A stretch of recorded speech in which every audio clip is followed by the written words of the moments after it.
before and after. I wanted to make this video to give a quick example of what a video can look like before effects and before coloring, and then what it looks like after.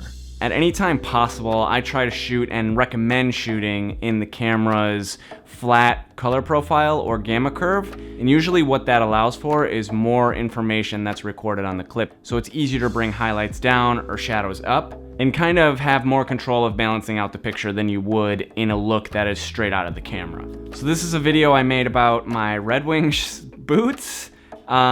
It's kind of like a spec spot, even though they would never make an ad with this much cuts and energy. Here is the video that I recorded after all of the color and effects have been added.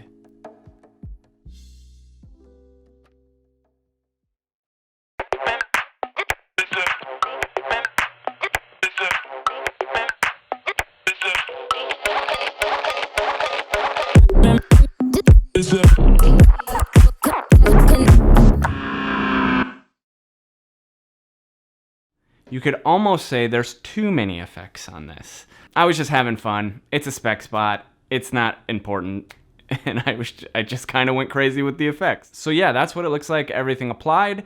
And then here is an example of the before with the after side by side.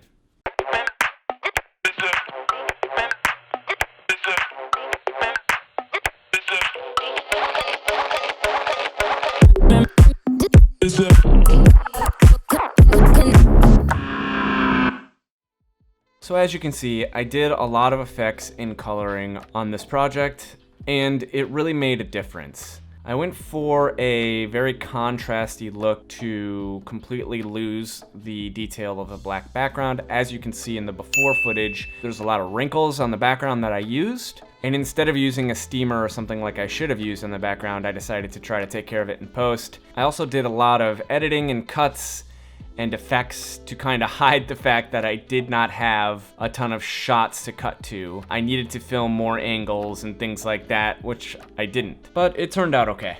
Again, I recommend shooting with that flat profile so that you can do all of that other stuff in post. It tends to give you more room to work with the camera's picture than it does if you take a baked-in color out of the camera. And if you have the time, I recommend doing that all the time. It does take a little bit more effort to add in that color afterwards by applying a LUT and then doing your own color grade on top of that LUT. But I still think that that's the best way to do it because it gives you full control and you're not locked into any one look that comes out of the camera. So this was an example of what a video can look like before and after it's dressed up in post-production.